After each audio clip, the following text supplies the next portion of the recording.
Damai sejahtera yang dari Allah Bapa yang melampaui segala akal, itulah kiranya yang memberkati engkau sekalian di dalam nama Kristus Yesus Tuhan dan Juru Selamat kita. Amin. Saudara-saudara yang dikasihi Tuhan Yesus Kristus, Shalom, Horas. Berbahagia dan bersukacitalah, Tuhan Yesus mengasihimu, karena kasih sayangnya juga yang dapat menghantar tibakan kita dari berbagai tempat kita masing-masing boleh datang dalam ibadah kita hari ini di rumahnya yang kudus, pada minggu kita hari ini, yaitu Minggu Judika, yang berarti berilah keadilan bagiku ya Allah. Saudara-saudara, minggu kita hari ini diterangi satu tema yang besar, yaitu Tuhan pemberi napas kehidupan. Maka saudara-saudara, tentramkanlah hati dan pikiranmu, terhubunglah dengan Tuhan. Firman Tuhan hari ini diambil dari kitab Nabi Yehezkiel. Pasalnya yang ke-37, ayat yang pertama sampai yang ke-14. Saya baca buat kita sekalian. Terimalah firman Tuhan. Kuasa Tuhan meliputi aku dan Ia membawa aku keluar dengan perantaran Roh-Nya. Ia menempatkan aku di tengah-tengah lembah dan lembah ini penuh dengan tulang-tulang. Ia membawa aku berkeliling melihat tulang-tulang itu dan sungguh jumlahnya amat banyak di permukaan lembah itu. Lihat, tulang-tulang itu amat kering. Ia berfirman kepadaku, "Hai anak manusia, dapatkah tulang-tulang ini dihidupkan kembali?" Aku menjawab, "Ya Tuhan Allah, Engkaulah yang mengetahui." Ia pun berfirman kepadaku, "Bernubuatlah mengenai tulang-tulang ini dan katakanlah kepadanya, hai tulang-tulang yang kering, dengarlah firman Tuhan. Beginilah firman Tuhan Allah kepada tulang-tulang ini, lihat, aku memberi napas ke dalammu supaya kamu hidup kembali. Aku akan memberikan urat-urat kepadamu dan menumbuhkan daging padamu, serta menutupi kamu dengan kulit. Aku akan memberikan kamu napas supaya kamu hidup kembali. Maka kamu akan mengetahui bahwa Akulah Tuhan." Lalu aku bernubuat seperti yang diperintahkan kepadaku. Sementara aku bernubuat, terdengarlah bunyi, sungguh bunyi, derak-derik, dan tulang-tulang itu saling menyatu satu sama lain. Sedang aku mengamat-amatinya, lihat, ada urat-urat padanya, dan daging pun tumbuh, kemudian kulit menutupinya, tetapi mereka belum bernapas. Firman-Nya kepadaku, "Bernubuatlah kepada napas itu, bernubuatlah hai anak manusia, dan katakanlah kepada napas itu, beginilah firman Tuhan Allah. Hai napas, datanglah dari keempat penjuru angin, dan berembuslah ke dalam orang-orang yang terbunuh itu, supaya mereka hidup kembali." Lalu aku bernubuat seperti yang diperintahkannya kepadaku. Napas itu pun masuk ke dalam mereka sehingga mereka hidup kembali dan menjejakkan kakinya bala tentara yang sangat besar. Firman-Nya kepadaku, "Hai anak manusia, tulang-tulang ini adalah seluruh kaum Israel. Sungguh mereka sendiri berkata, tulang-tulang kami sudah kering dan pengharapan kami sudah lenyap. putuslah hidup kami. Sebab itu berbuatlah dan katakan kepada mereka, beginilah firman Tuhan Allah, sungguh aku membuka kubur-kuburmu dan membangkitkan kamu dari dalamnya. Hai umatku, dan aku akan membawa kamu ke tanah Israel. Kamu akan mengetahui bahwa akulah Tuhan ketika aku membuka kubur-kuburmu dan membangkitkan kamu dari dalamnya. Hai umatku, aku akan memberikan rohku ke dalammu, sehingga kamu hidup kembali. Dan aku akan menempatkan kamu di tanahmu. Maka kamu akan mengetahui bahwa aku Tuhan yang mengatakannya dan melakukannya. Demikianlah firman Tuhan. Saudara-saudara yang dikasihi Tuhan Yesus, kalau kita dengan cermat menghayati dan membaca firman ini sebelum kita datang ke gereja dari rumah, maka kita akan bersegera mendapatkan satu pengertian bahwa Tuhan pemberi napas kehidupan. Artinya anugerah Tuhan itu yang menjadikan kita untuk hidup. Kehidupanmu, napasmu itu dari Tuhan.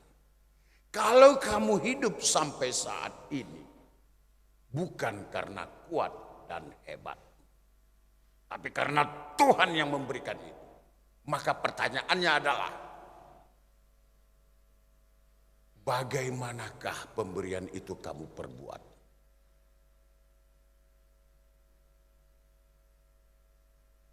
Apa yang Tuhan berikan itu? Totalitas dirimu. Dagingmu, tulang-tulangmu, urat-uratmu, aliran-aliran darahmu, bahkan napasmu. Itu, bukankah itu dari Dia? Lalu, bagaimana? Kamu isi dengan apa kehidupanmu itu? Kau perbuat apa dengan kehidupan yang Tuhan berikan itu? Nah, ini sangat menarik. Pada Minggu Judika sekarang. Minggu Judika ini menghantar kita, sebentar lagi kita akan menghayati satu pembebasan yang menghidupkan kita. Yang mengangkat kita dari lembah kehidupan yang tentu kita boleh berefleksi. Kira-kira sejauh ini sudah bagaimana kita buat kehidupan kita? Nah, saudara, Yehezkiel adalah nabi-nabi besar yang seringkali disebut dengan Nebiim. Dia berlatar belakang seorang imam dipanggil dari bait suci untuk menjadi alat Tuhan, menyampaikan firman-Nya kepada bangsa itu. Dan dia termasuk salah seorang yang ikut terbuang pada tahun 597 ke Babel. Maka dia seorang yang ikut terbuang. Padahal Yehezkiel adalah, kalau arti nama Yehezkiel, Tuhan menguatkan. Ya. Dia seorang yang taat kepada Tuhan, tapi dia ikut terbuang. Maka kita boleh belajar. Hati-hati dalam perjalanan kehidupan kita. Bisa saja karena keangkuhan dan kesalahan kita, orang lain menjadi korban. Buktinya, Yehezkiel terbuang oleh karena kesalahan banyak umat. Apa kesalahan umat yang paling sangat dibenci oleh Tuhan? Saudara punya Alkitab? Ada bawa Alkitab sekarang? Mari kita lihat. Ada sesuatu yang sangat menyakitkan hati Tuhan. Yaitu yang tertulis dalam Yehezkiel 16. Coba buka. Yehezkiel 16 ayat 15 sampai yang ke-16. Nah, Yehezkiel itu perjanjian lama ya. Ayo, sudah dapat? Bisa dipancar dari sana? Kalau nggak bisa, Alkitab kita aja kita baca. Yehezkiel pasal yang ke-16 ayat 15 sampai 16. Sama-sama kita baca, 1, 2 ya.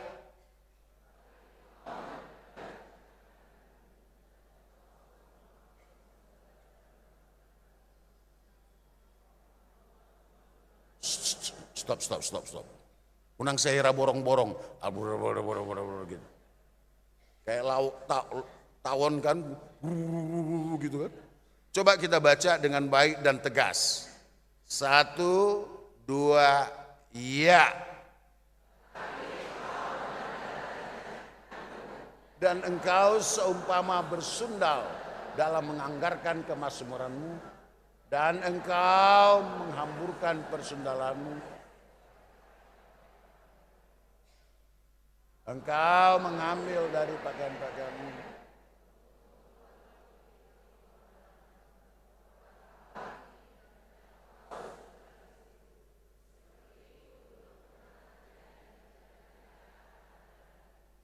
Ya, seperti itu belum pernah terjadi dan tidak akan pernah terjadi lagi. Apa itu? Persundalan. Persundalan apa? Di mana umat menyerahkan dirinya kepada Allah lain, kepada Babel, kepada ilah-ilah lain. Dan tentu aturan-aturan yang ada dalam kelompok-kelompok ilah-ilah lain adalah memuaskan hasad hidupnya saja. Nah, ini yang sangat dibenci oleh Tuhan. Kalau kita melakukan satu perbuatan yang menduakan Tuhan, itu sangat menyakitkan. Ya toh?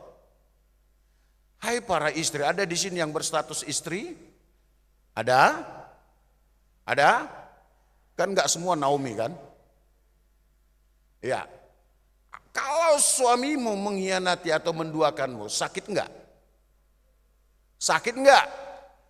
Sakitnya itu di mana? Di mana? Kok tahu? Hai para suami, ada di sini yang berstatus suami? Kalau istrimu menduakanmu atau bahkan mentigakanmu, sakit enggak? Sakit? Sakitnya di mana? Itu sakitnya tuh itu. Kalau dia menduakanmu, kalau engkau menduakan orang yang engkau kasihi, dia akan menjadi korban dari keserakahanmu. Lah kalau kita manusia tidak ingin diselingkuhi, apakah menurutmu Tuhanmu mau engkau duakan? Mau? Mau enggak? Lalu kita harus menyembah kepada siapa? Itu. Nah, coba lihat apa kehidupan yang Tuhan berikan kepada kita hari ini. Kita apakan kehidupan itu? Nah, di sini kita bisa melihat arti dari Judika sesungguhnya. Kenapa mereka yang berselingkuh itu, kenapa mereka yang mengkhianati Tuhan itu, malah kembali Allah berikan aku keadilan? Saudara, mereka yang berdosa dibuang oleh Tuhan lewat pembuangan yang ada di Babel. Sesungguhnya pembuangan itu adalah jauh dari Tuhan. Orang yang jauh dari Tuhan, kelihatan hidupnya dalam mata dunia ini seperti enak, sedap. Karena apa? Dia akan menyetujui perselingkuhan. Dia akan menyetujui korupsi. Bahkan mungkin dia akan menyetujui pemberontakan. Bahkan dia suka untuk menjadi pemimpin yang memecah-mecah kelompok-kelompok. Hati-hati, siapa di sini yang mau menjadi pemberontak? Siapa di sini yang suka dan setuju pengelompokan-pengelompokan Anda berselingkuh dengan hidup semangat keilahian yang dibuat-buat. Jadi jangan pernah mau menjadi pemimpin kelompok-kelompok yang mengurangi kesatuan. Ya. Jangan jadi provokator. Jangan mau menjadi decking atau membacking orang-orang yang mau menyatakan tidak baik. Mau melakukan ketidak baik. Kalau ada di antara kita saat ini, bertobat. Karena apa? Karena kita akan kehilangan sukacita untuk merayakan hari kemenangan. Nah, di sini ketika mereka mengatakan beri keadilan bagiku ya Tuhan, lalu kita dapat memaknai kenapa. Ternyata sesungguhnya jauh dari Tuhan itu sangat menderita, sangat menyakitkan. Lalu Tuhan ingin menyatakan keadilan bagi umatnya. Karena apa? Karena tidak ada satu manusia pun yang diberikan wewenang untuk memperbudak sahabatnya, untuk memperbudak sesamanya, apalagi membinasakan. Itu yang terjadi di Babel. Ketika umat itu dibuang Tuhan ke sana untuk merasakan kehidupan yang di luar dari Tuhan, oh ternyata Babel mau memperbudak, mau melakukan genosid, pemusnahan. Maka Tuhan berkata, hai anak manusia. Panggilan yang sangat akrab terhadap Yehezkiel. Hai anak manusia, coba lihat. Bagaimanakah, mungkinkah tulang-tulang ini kita hidupkan lagi? Kembali kita bertemu dengan pesan yang kedua. Apa itu? Ketika engkau dalam penderitaanmu, ketika engkau dalam kesusahanmu, ketika engkau dalam situasi yang sangat-sangat tidak enak, kemana engkau menjerit? Ketika engkau menjerit kepada Tuhan, apa yang engkau jeritkan? Tuhan bantu aku, tolong aku. Nah, Yehezkiel ketika ditanya oleh Tuhan, apakah tulang-tulang ini bisa dihidupkan? Maka dia tidak sok pintar. Betul? Beda dengan kita. Kalau ada di tengah-tengah kita orang yang mengadu kepada kita, bagaimana itu? Mau bagaimana kita lakukan? Bikin. Wah, hajar aja, habisi aja, kan gitu. Nah, di sini kita diminta untuk merendahkan hati serendah-rendahnya dengan meniru pola Yehezkiel. Yehezkiel menjawab apa? Tuhan engkau mengetahuinya. Dia tidak pernah mengajar Tuhan. Tapi coba lihat doa-doamu. Coba renungkan semua doa-doamu, komunikasimu dengan Tuhanmu, atau komunikasimu dengan sesamamu. Cenderung mengajar, cenderung memerintah, atau cenderung mengatakan, Tuhan, kehendakmu jadilah. Betul kan? Harusnya seperti itu. Coba kita nyanyi ke sini. Jangan bahkan Yesus saja. Ketika dia meminta keringanan kepada Tuhan. Bapa, apabila mungkin cawan ini berlalu dari hadapanku. Silakan. Tapi, apa? Ada kamu. Awan kamu. Coba sama-sama. Bapa, 1, 2 ya. Bapa, bila mungkin cawan ini berlalu dari hadapanku. Apa lanjutannya?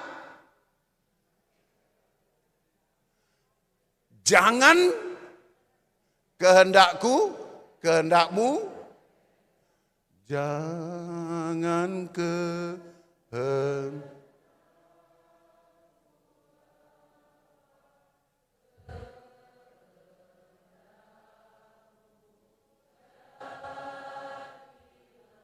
Coba sekali lagi dengan penuh penghayatan ya. Ini kita sudah mau mengarah ke hari kematian ini. Ja, 1, 2 ya.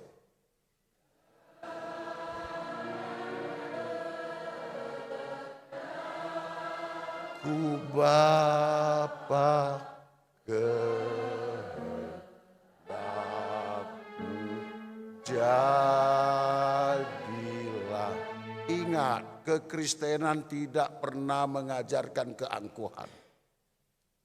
Kekristenan tidak perlu Tuhan Yesus bahkan sampai dia mau menghadapi maut, dia tidak pernah mau menunjukkan kekuatan-kekuatan yang tidak perlu untuk membuat sejenak manusia terpesona. Tidak perlu. Pesona-pesona bumi ini hanya akan hilang pada waktunya. Tapi kita suka membuat orang lain terpesona. Supaya apa? Kelihatan baik, kelihatan cantik, kelihatan hebat. Saudara sendiri yang menilai. Itu yang pertama. Ternyata mari kita merendahkan hati. Merendahkan hatilah. Jangan pernah ajari Tuhan. Jangan pernah ajari Sang pemberi kehidupan itu. Maka ketika engkau berdoa, Tuhan Yesus juga pernah mengatakan, jangan kehendakku, kehendakmu jadi. Hal yang kedua, ketika kita melihat bagaimana Allah berkata kepada Yehezkiel, hai anak manusia, bernubuatlah. Mungkinkah ini bisa?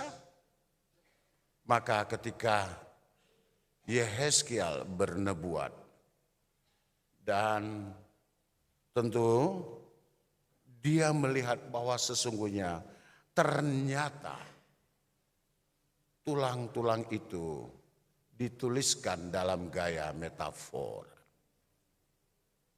Itu adalah umat yang berputus pengharapan.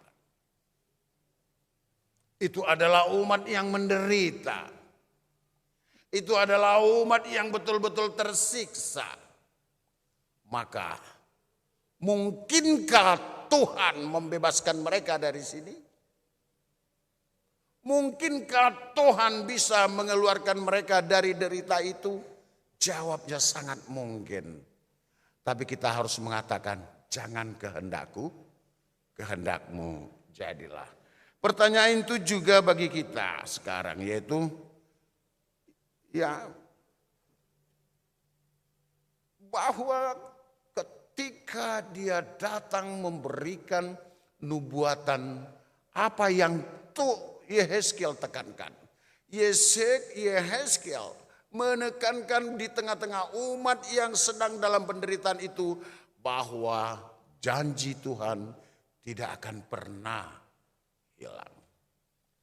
Maka ketika orang mengatakan janji yang manis kau tak akan kulupakan, ya benar. Karena Tuhan tidak akan pernah lupa dengan janjinya. Yang sering lupa dengan janji-janji itu siapa? Siapa? Siapa? Yang sering lupa dengan janji itu siapa? Katakan saya. Jangan katakan kita. Gak pernah kita sama-sama ingkar janji. Sadi hari mahita mergabus. Siapa yang sering ingkar janji? Benar. Sebagai pribadi kita sering ingkar janji. Kelihatan baik, tenang. Saya akan berikan ini, saya akan berikan ini. Tapi besok ketika datang, ayahmu potong, apalagi kalau ada lelang-lelang panitia pembangunan. Sianon 10 juta, sianon 20 juta. Begitu pesta selesai, neng tutup buku disukun. Ngabu ya mang, ayahmu petong dan saya sudah naudoki sitong. Gak dibayar. Nah saudara-saudara yang dikasihi Tuhan Yesus. Kita bertemu hari ini dengan kedua, yaitu pertanyaan itu juga berlaku bagi kita. Apa yang harus aku lakukan? Ya. Apa yang harus aku lakukan? Lalu Yehezkiel diminta untuk bernubuat. Pertanyaan ini berlaku bagi kita. Saudara, coba lihat dirimu. Coba evaluasi dirimu. Kapan terakhir engkau bersedia untuk menjadi alat Tuhan? Pernahkah? Saudara, coba lihat dirimu. Kapan terakhir engkau dengan sengaja mau mengatakan, Tuhan ini aku akan membantu orang ini supaya dia keluar dari penderitaannya. Kapan engkau terakhir melakukan itu? Pernah atau tidak pernah? Kalau tidak pernah, coba lihat dirimu. Kapan terakhir engkau menjadi pemecah di tengah lingkunganmu? Di gerejamu, atau mungkin di lingkunganmu. Kapan terakhir engkau memecah-mecah mereka?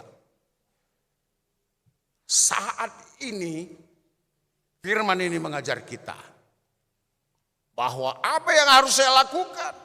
Mungkinkah ini bisa hidup? Tuhan, engkau bisa mengetahuinya. Lalu dengan segala kerendahan hati, berbuatlah. Lalu dia melakukannya. Dan pertanyaan itu bergema pada kita sekarang. Dan suruhan itu bergema kepada kita sekarang. Coba saudara berevaluasilah. Sehingga minggu kita ini, kekristenan kita ini tidak hanya sebagai sesuatu yang pantari. Yang berjalan di atas air tanpa meninggalkan jejak. Kapan terakhir engkau menjadi alat Tuhan untuk membuat damai? Apakah di lingkunganmu? Untuk membuat sukacita? Apakah di tengah-tengah gerejamu? Untuk membuat sukacita? Apakah di tengah margamu? Atau kalau engkau tidak pernah, saat ini coba lihat dirimu. Kapan engkau melakukan perpecahan? Kapan engkau menjadi bibit yang membuat orang menjadi jatuh dalam pencobaan? Kalau engkau mengetahui itu, saat ini, kini dan di sini kita akan berseru, luluhon awale debata, berikan aku keadilan ya Tuhan, ampuni dosaku, berubah. Karena apa? Kita diminta untuk mendengar firman Tuhan. Yehezkiel harus dengar dulu apa yang kata Tuhan. Baru dia lakukan. Jadi Yehezkiel tidak pernah menyampaikan pikirannya. Yang dia sampaikan adalah pikiran Allah. Nah sekarang kita diminta mendengar firman Tuhan, mendengar perkataan Tuhan, lakukan. Sehingga kita tidak lagi menjadi orang-orang atau pribadi yang menjadi toksik di lingkungan, di gereja, di rumah tangga, atau di mana saja kita berada. Hari ini Tuhan mengingat janjinya. Dia akan membela perkaramu. Dia akan menolongmu. Syaratnya, dengar firman Tuhan, hayati dan hidupi. Di sana engkau boleh merasakan, ternyata hidup saya ini anugerah. Lalu kalau hidup kita ini adalah anugerah, diapain anugerah itu? Selamat untuk merenungkannya. Dan kami juga menyapa saudara-saudara kami yang boleh terhubung dengan kami lewat live streaming. Engkau juga dipanggil untuk mengingatkan hidupmu. Kapan terakhir engkau mau mengatakan untuk menjadi alat Tuhan, menyampaikan firman Tuhan, menghidupi firman Tuhan bagi semua khalayak.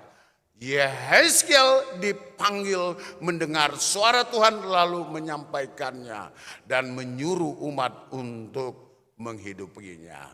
Sekarang ambil keputusan. Masihkah bertahan dengan keangkuhan? Engkau tidak merasakan keadilan.